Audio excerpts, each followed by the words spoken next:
By the power of devotion and mind, it has been the arrangement of Lord Krishna that we can create holy places. We ought to be a holy place, because whoever is dedicated to Krishna and Guru, he transforms a place into a holy place. How does it work?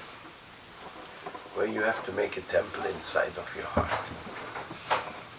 And you have to make that temple with the most precious material. In other words, don't use ordinary rocks, but only use Chintamani gems. That temple inside of your heart you can construct by the most precious of all the ingredients, and that is the jewel which manifests when you chant a holy name from the depths of your heart. That is actually a Chintamani gem. And each one of those gems will become part, will be inserted into the walls of the temple in your heart.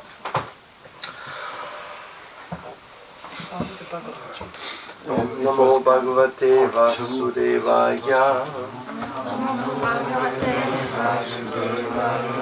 A Chintamani gem is the pure holy name. Because you may say, I don't know how to chant the holy name purely. But you can also read Bhagavatam. That will also be Chintamani gems.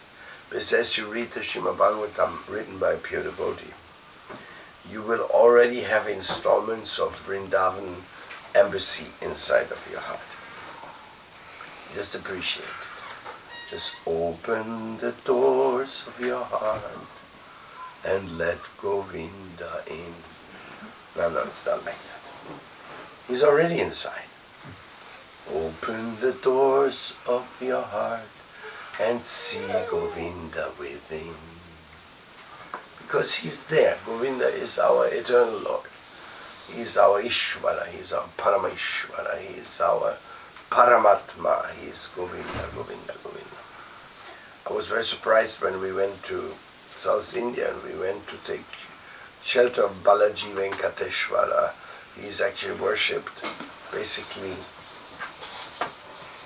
he's worshipped as Vishnu, four-armed Venkateshwara. But I was so surprised that everybody who went inside to take a darshan would say Govinda, Govinda, Govinda, Govinda, Govinda, Govinda, Govinda. So the precious portion of Lord Govinda has been revealed by Lord Chaitanya now in a way that people can relate to Krishna as to Govinda. His sweet flute playing, because Govinda means the one who takes care of the cows. Vishnu is never seen with cows. Never seen a picture of Vishnu tending cows. But Lord Krishna is always walking around with his beloved cows. So it's very, very important, this Govinda, Govinda, Govinda. Also in South India they don't speak much of Vrindavan, but when people die, then this samadhi where they are burying their bodies, they are not called samadhis, they are called Vrindavan. So, in other words, when a South Indian sadhu leaves the body, he goes to Vrindavan. Surprising, no? So we see Lord Chaitanya in one way or another. He has made the divine presence of Lord Krishna and the Bhagavatam very popular. Actually, the Bhagavatam is such an essential book for understanding the spiritual messages. So therefore, today we will read as an ending of our meeting in Imlitala and practically in Swedish Yatra. Painfully, we have to travel today back to Germany. That does pain. It was very beautiful to be here with you and seeing the spirit in the Swedish Yatra. very happy to receive our new friends, new devotees. Also very happy to see Garuda here, helping so much, and Vasudeva, Archie, now officially married couple in Krishna consciousness, so giving a good example in the Grihastha community as well. So it is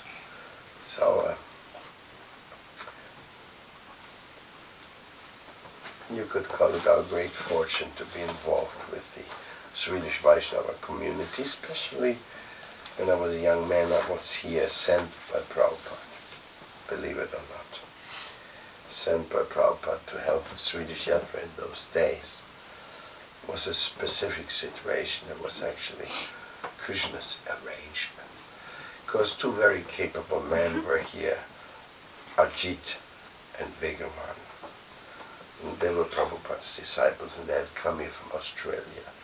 They joined Prabhupada's movement in Australia, and then they were sent here because there were no Swedish devotees, so the Swedish devotees joined in Australia. Both of them were Grihasthas, and they established the first temple of Srila Prabhupada in Sweden. And first time I came to Sweden was actually to see Srila Prabhupada here. At that time Srila Prabhupada visited their temple, and it was Spånga. Spånga. It was a temple in Spånga. And yes, so I was fortunate enough to be here when Prabhupada was here in Sweden. Also I went to Uppsala with Srila Prabhupada in that we had Harinam. It was a big gathering in those days. You know which year that was? 73, no? Yeah. 73. 72 or 73? 73. Could be. Anyhow, it's easy to verify. And so we went to see Srila Prabhupada, listened to his classes. Of course, I was just a fresh-baked brahmachari, so I didn't have much of an idea, but I was so happy to meet my spiritual master. That was greatest fulfillment. So that time I was here, then I went back to Germany and doing other things. Then later I was sent to Denmark, because the then temple president, Narendra, an English devotee who had opened the Danish Yatra, he had returned to England, and there was no leader in Denmark, so at that time I was sent to take over the Danish Yatra.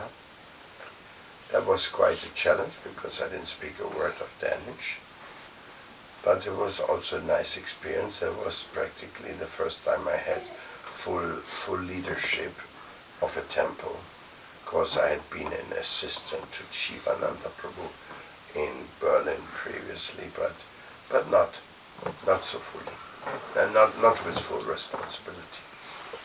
I'd been preaching in East Germany a lot, and like that. So anyhow, Srila Prabhupada sent me to Denmark, and then Vegavan and Ajit, they had a disagreement with the local authority. Just a disagreement on how they should manage the management and distribution of book distribution. At that time, we were selling records of Srila Prabhupada, singing, things like that. And so they had a disagreement. And since they were both Grihasthas, at that time, the local authority of Europe called Hansadutta, he decided that somebody else should take over. So they sent me from Denmark over to Sweden so that I should take over the temple. What was the disagreement? Was it between? Just between Hansadutta and them. Oh, yes. And it was a financial thing. They was making records, and of the records a percentage was going to Germany, things like that. They were practically, they were arguing, I think, that they just wanted to sell books, they didn't want to do the records. Things like that between them. And so I was put in charge on top of them. Of course, they weren't too happy about that. And I didn't really know the backgrounds of the whole thing. I just, as a matter of fact, I was requested by Prabhupada to modify between the two. So, and Prabhupada finally said, if they cannot come to a peaceful settlement of the situation, then both of them should resign. And both of them meant the Grihastas and the GBC. So Prabhupada didn't like it that there was disagreement between the devotees, you know. So I was there in between because I was just a Sankirtan leader and an organizer. I was like, anyhow, so that was an interesting period, and at that time we started out, yes. Which crew did you have with you then? At that time Arishtahe was there, Aristide, yeah. Smita Krishna Maharaj was... Satyanandana's brother, was he with you in that? I brought him here. Yeah. Vaidyanatha. Yes. Yogindra was there in the end. Dwarakesh, Narayan Maharaj later. Dwarakesh from Hungary was, Paragati was here. Turiya was here. They practically joined in our times, and a few others. One devotee was coming from Göteborg. I forgot his name, Prabhupada. Prabhujak, yes. He was already a devotee then.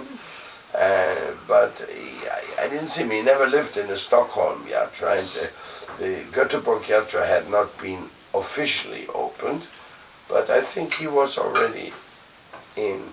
And then Raivata from Jönköping, he also, practically all these people joined, and Malmö, also some devotees joined. It was a very active time. We went to Finland, Oslo, north of Sweden, south of Sweden, we went everywhere. Had a intensive preaching time. Anyhow, then this conflict between Ajit and Vegavan and Hansaduta, it accelerated, it intensified. So when I saw it intensifying, I myself went to study now what's really the problem here. And when I analyzed it carefully, I came to the conclusion that Ajit and Vegavan, they were actually in the right position, and they were defending just the preaching and also a little bit of Swedish autonomy. They were claiming that we have to do this here the Swedish way and things like that. And Hansuda, he didn't know the Swedish way, he didn't know anything. So in this way, at that point, when I came to that conclusion, I thought that my position was pretty foolish, that I was representing somebody against those who actually wanted to do that. You was in between them. I was sent in between. I was supposed to, but at the same time I was in charge because they were living with their families outside, and I was living in the temple managing the temple. So then I went to Srila Prabhupada to India. I was a bit morose because I thought this is a silly thing. And I went to Srila Prabhupada to present the whole situation to him and to tell him that actually Ajit and Vegavan, they were the right guys. And so when I came to Srila Prabhupada, it so happened that Hansaduta at that moment was the secretary of Prabhupada, because Prabhupada used to change the secretaries every month, you know, so different GBCs could have his association and be close to him. That was his system. So now I went to Prabhupada's secretary to complain about Prabhupada's secretary to Prabhupada. So that was pretty tough. So when I came, I told Hansaduta what I came for, to complain about him and what his system he was doing there. And he begged me not to disturb Prabhupada with this issue. Rather, he said, you go back and give everything back to Bhagavan Ajit, and you reinstall the book distribution principally, rather than selling so many records and other things. I don't remember the exact details, but please don't disturb Prabhupada about me. So because of my affection, and because he gave me green light to do everything here in Europe the way I wanted, then I just spoke with Prabhupada about other preaching projects, and I requested him. I did say to Prabhupada that things were okay and that I would move on. So he blessed me to have a bus party. I was supposed to start a bus party like the Radha Damodar party in USA. I was supposed to do a bus party preaching and all over Europe. So I went back. We had collected quite a lot of money. We had so many books in the basement, and we actually we almost bought a village 4 hours from Stockholm, an old mining town, 60 houses, everything. We had already looked at it. It had a church, a gasoline station, and everything. Where? It's like when you're here in Stockholm, it's like somewhere here. Yeah, fantastic. Somewhere there. Yeah. And I was about to buy it. It was only $500,000.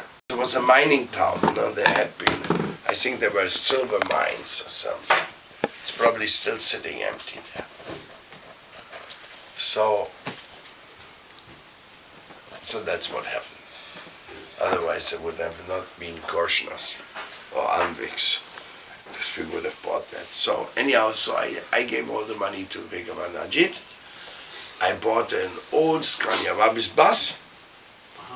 I fixed it up. Harinamananda was also with me here. So we fixed up this bus, made it into a traveling temple.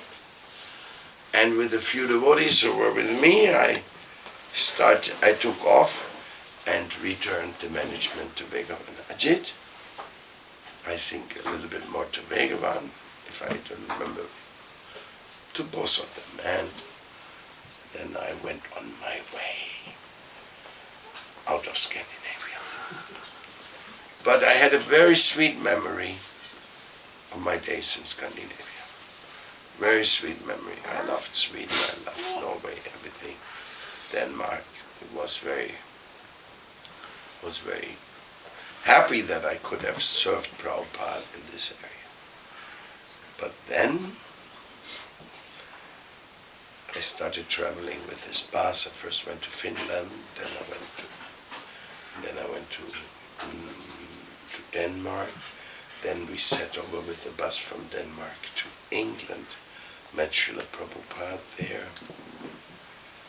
Then we went with the bus to France. Like this I was going. I had a very nice team. By that time I had a good amount of brahmacharis. There were the big bus plus 2 Mercedes vans, which we had for the group to go ahead and organize the festival. So our conclusion after we met Prabhupada was that we should not only have book distribution but also festivals, lots of prasadam, and have it a very festive atmosphere. So that was the outcome from the complaint about what was the best, because in a sense you could say that Hansaduta line of thinking was just collect. And that was also part of the disagreement with Bhagavan Ajit. That's why I agreed with them finally that actually they were defending the righteous cause. So Prabhupada agreed.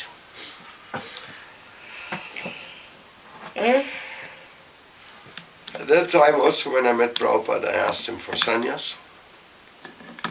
So that was also for me entering into the renounced order of life took place then in 1975 or 76, probably 75. So I asked Prabhupada if he would grant me the renounced all of life to be surrendered.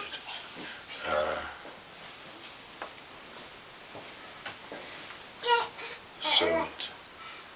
And Prabhupada accepted, but a few things interfered at that moment. Balan, you're a great singer.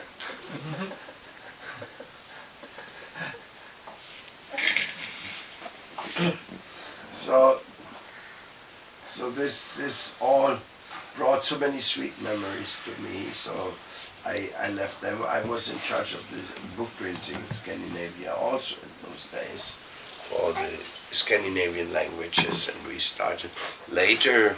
The BBT moved completely to Scandinavia and started making books in all the languages, so it became a major operation. In our time we just published. I published the first Back to Godhead in Swedish. I published a few books of Prabhupada. We made the trilogy, like 3 books in one box. And so we were involved in preaching. Of course, Vikram and Ajit, they were doing all the editing and texts.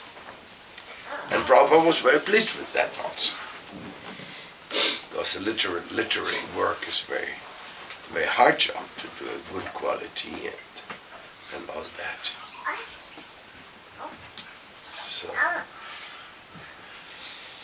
So this is the background, the history of my relationship with the Swedish Yatra.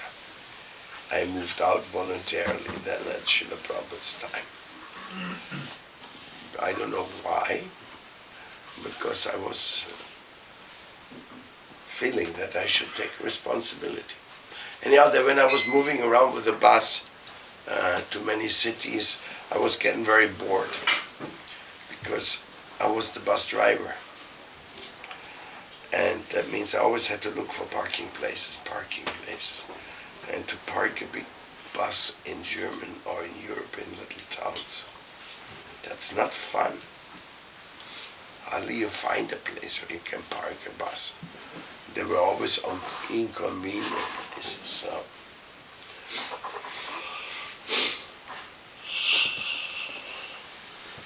And then filling the tank with water because we had showers on the bus. Everything became trouble. I was like a bus caretaker. So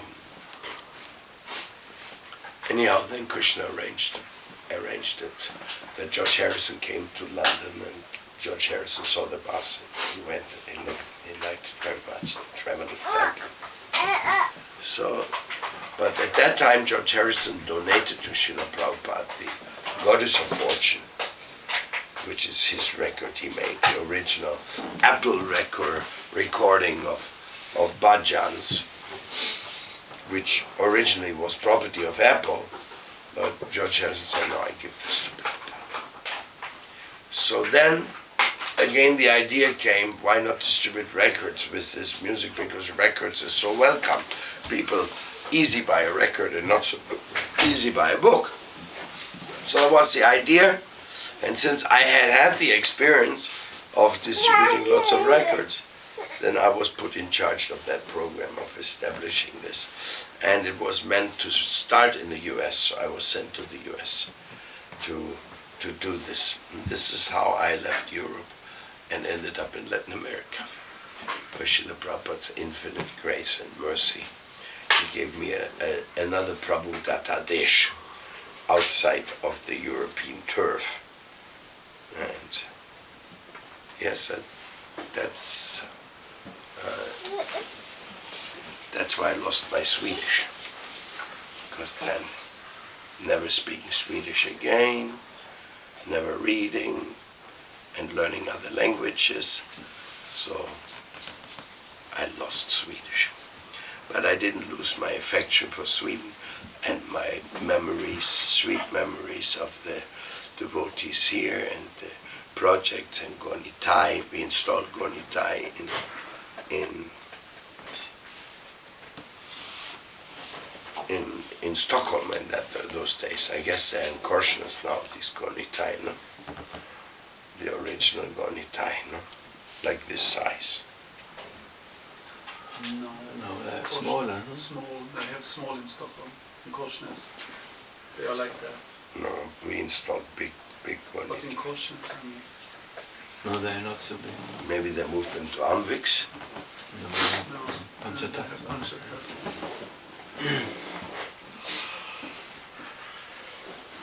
I wonder where those deities went. Maybe one could tell. So there's a little bit of the history of the Swedish Yatra and my participation, and I'm very happy if I can serve any person anywhere in the world. It's always a great delight to help those young communities where the faith in Krishna and Prabhupada is growing, because those communities are the hope for the world.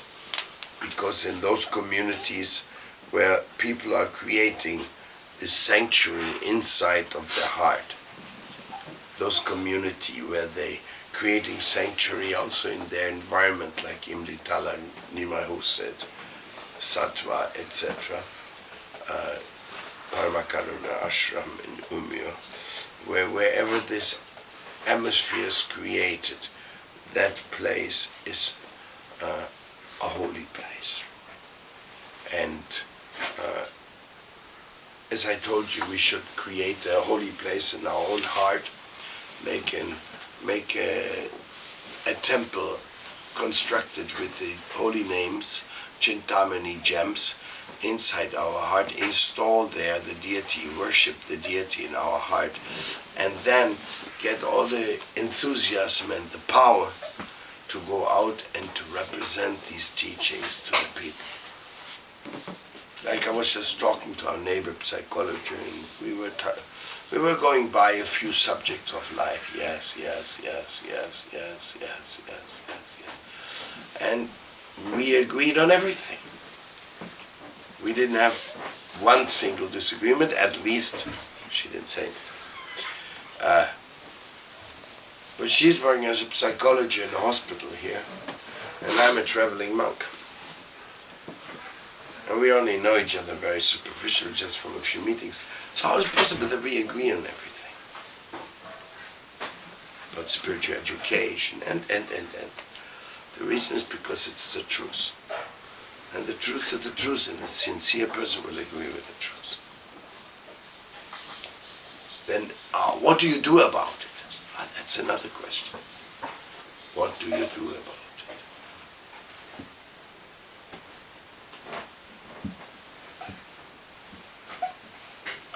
What do you do about it, Balaram? You want to go back to Mount.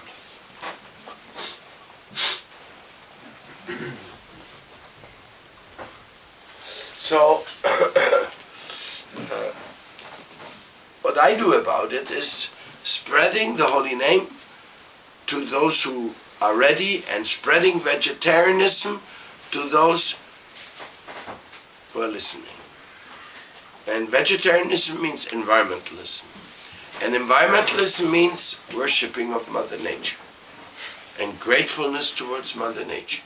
And gratefulness towards Mother Nature, in that sense, awakens spirituality in people. It's the verse, it's called the worship of Virata Rupa. Like even in the Bhagavatam, it's described that you meditate on the body of the Lord by thinking on his Virata Rupa, no? Remember that part? And it's in the third canto, I think, no? I meditate upon the Lord, whose bones are like the mountains, whose forests are like the hairs on his body, whose rivers are like the veins going through his body. And like this, in a sense, we are bringing about an awareness and awakening of the shamanic appreciation of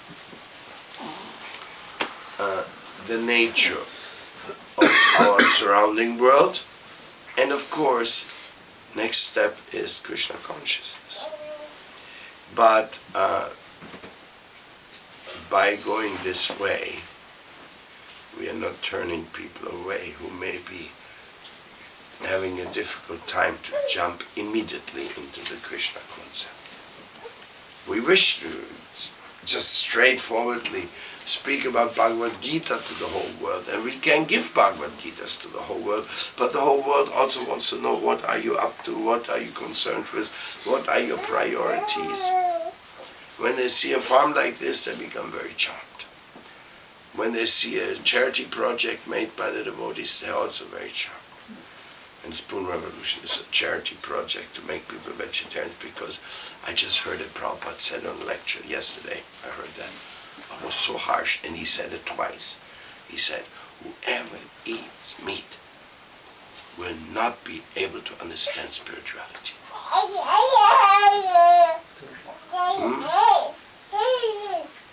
Confirmed, Balaram, confirmed, yes.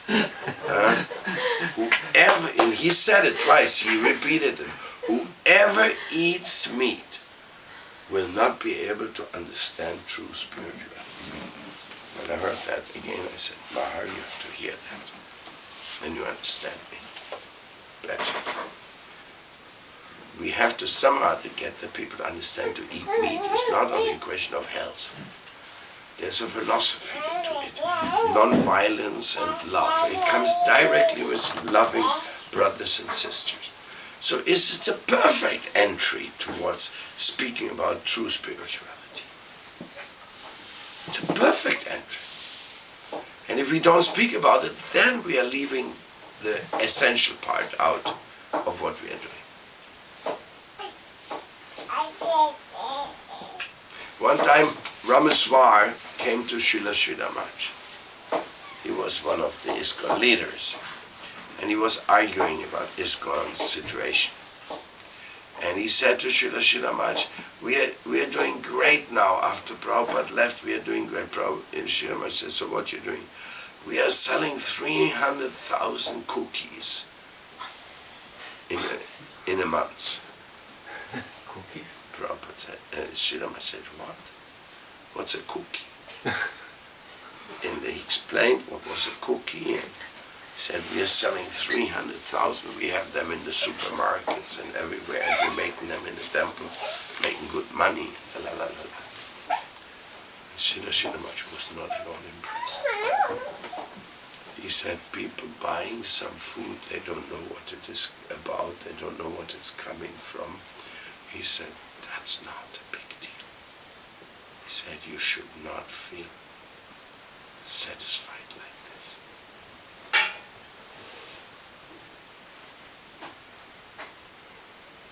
So what? What's the reason? Very simple. Because we have to awaken Krishna consciousness in the people. Unless we talk to them at least on the issue of vegetarianism, we haven't done anything. Now, if they refuse to be vegetarians, that's their problem. But if we don't talk to them about becoming vegetarian, it's our problem. So in this way, I've chosen this approach. And also I've chosen the approach of the Harmony School of Conscious Art. That is a very, very wonderful way to carry messages to the people through art. Both paintings, writings, and of course, cooking art, festival art, music art, taking Krishna through transcendental art to the people. My Lord, your Lordship can easily be approached, but only by those who are materially exhausted. One who is on the path of material progress, trying to improve himself with respectable parentage, great opulence, high education, and bodily beauty, cannot approach you with sincere feelings. It's my favorite verse. Janmaisvaya shuta shibir idamana mada puman naivarhati abitatum vai tvang akinshana gocharam.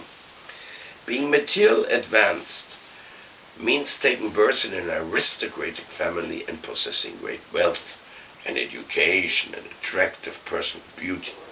All materialistic men are mad after possessing all these material opulences. And this is known as the advancement of material civilization. But the result is that by possessing all these material assets, one becomes artificially puffed up, arrogant, intoxicated by such temporary possessions. Consequently, such materially puffed up persons are incapable of uttering the holy name of the Lord by addressing him feelingly. O Govinda, O Krishna. It is said in the Shastras that by once uttering the holy name of the Lord, the sinner gets rid of a quantity of sins that he is unable to commit. I mean, you can see what Prabhupada writes here. He's putting so much emphasis into the holy name's power. Therefore, we shouldn't waste time with anything else. Impersonal meditation, no. We are talking about the holy name of Krishna. Because that will rid them of the more sins than they can ever commit. If they chant only once from the heart, O Govinda, O Krishna. There is not the least exaggeration in this statement. Can you see? But Prabhupada, first he makes a very emotional statement, and then he says, there's not the least exaggeration in this. So if you believe that, you understand why we are preachers. There's no other way. But there is a quality to such utterance also. It depends on the quality of feeling. What a purport. Huh? The quality of feeling. What is the quality of your feeling? A helpless man can feelingly utter the holy name of the Lord, whereas a man who utters the same holy name in great material satisfaction cannot be so sincere. A materially puffed up person may utter the holy name of the Lord occasionally, but he is incapable of uttering the name in quality. Therefore, the four principles of material advancement, namely high parentage, good wealth, high education, and attractive beauties, are, so to speak, disqualifications for progress on the path of spiritual advancement. The material covering of the pure spirit soul is an external feature, as much as fever is an external feature of the unhealthy body. The general process is to decrease the degree of the fever and not to aggravate it by maltreatment. Sometimes it is seen spiritually advanced person become materially impoverished. This there is no discouragement. On the other hand, such impoverishment is a good sign, as much as the falling of temperature is a good sign. The principle of life should be to decrease the degree of material intoxication, which leads one to more and more illusion about the aim of life. Grossly illusioned persons are quite unfit for entrance into the kingdom of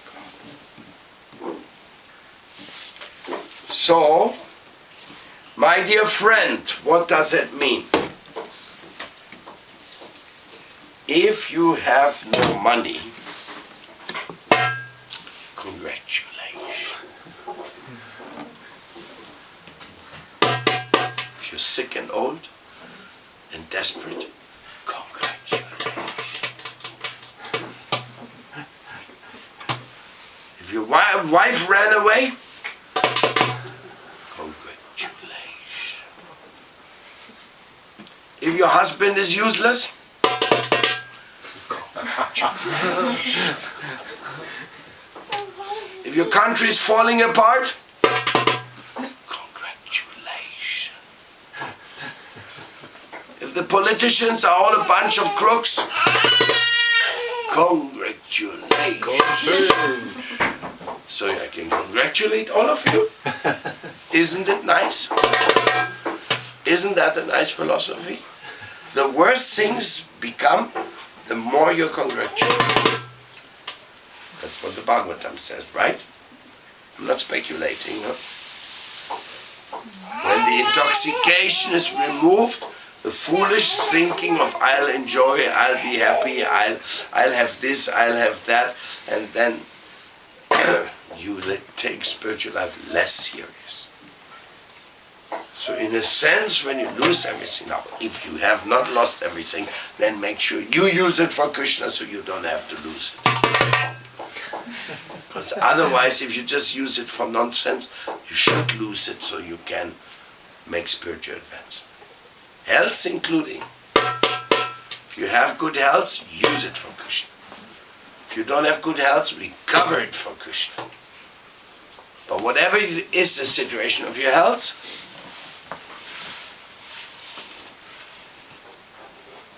whatever is the situation, go on serving Krishna.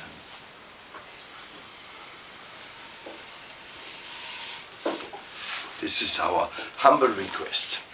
And if all your family is a big nonsense, like my family, I told you the other day, big nonsense, Nazis, shame, shame on me.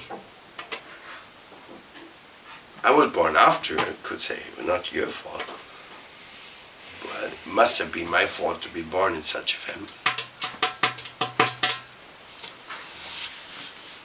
Nazis, that's not a nice word, no? That's really a dirty word, no?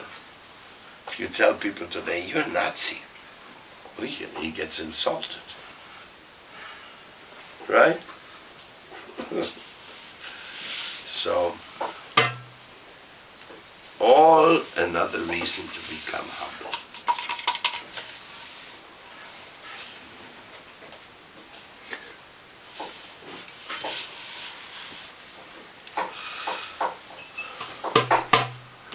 Don't be intoxicated with Jamma, make you always learning. Your university career. I'm a certified doctorate of the sciences of illusion.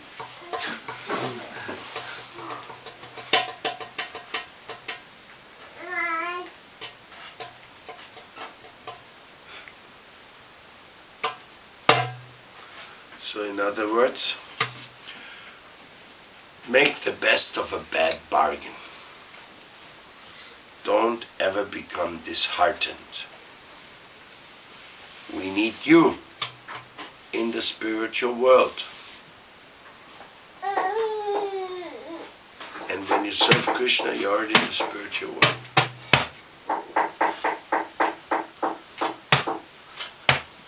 So if you think your country is worse than Europe, congratulations. Make a good temple there. We can preach anywhere.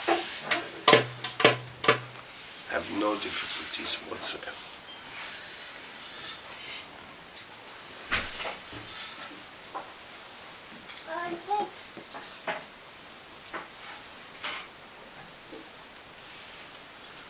Any question?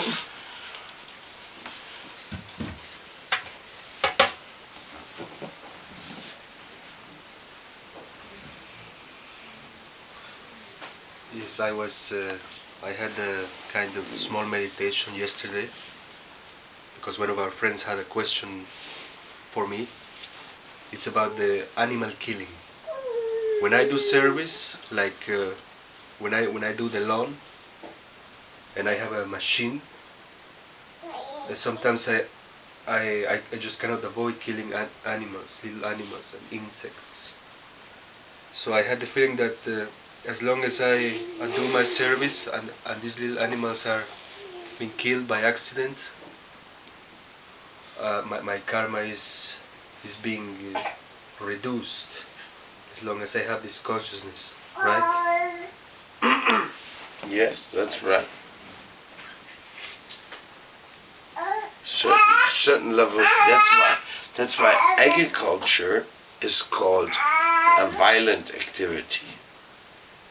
Even cleaning is a violent activity because as soon as you do it, then some people, worms, insects, they may all be affected.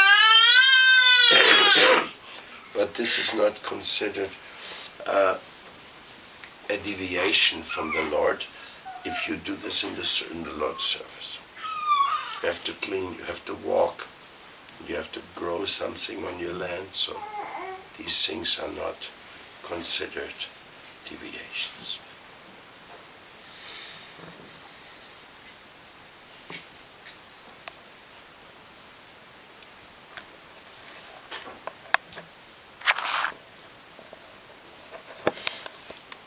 The Jains, they try to avoid that more extremely by putting a cloth in front of your mouth so you cannot breathe any insect, and by brooming in front of their walking. But the Vaishnavas have a different view. They eat, sleep, walk, and do everything in the service of the Lord. And if somebody is somehow put into suffering by that, then they consider that suffering is beneficial for them on behalf of Lord Krishna. But only by actually offering to Krishna all these things. We are not. If we don't actually offer, then it will not work out that way. Then we will get the karma. So just like you killing a plant is sinful, but you offer it to Krishna, it's not a sin. And the sin and the plant will be very grateful to you for having offered it to Krishna. Same thing cannot be applied to animals because Krishna has not requested us to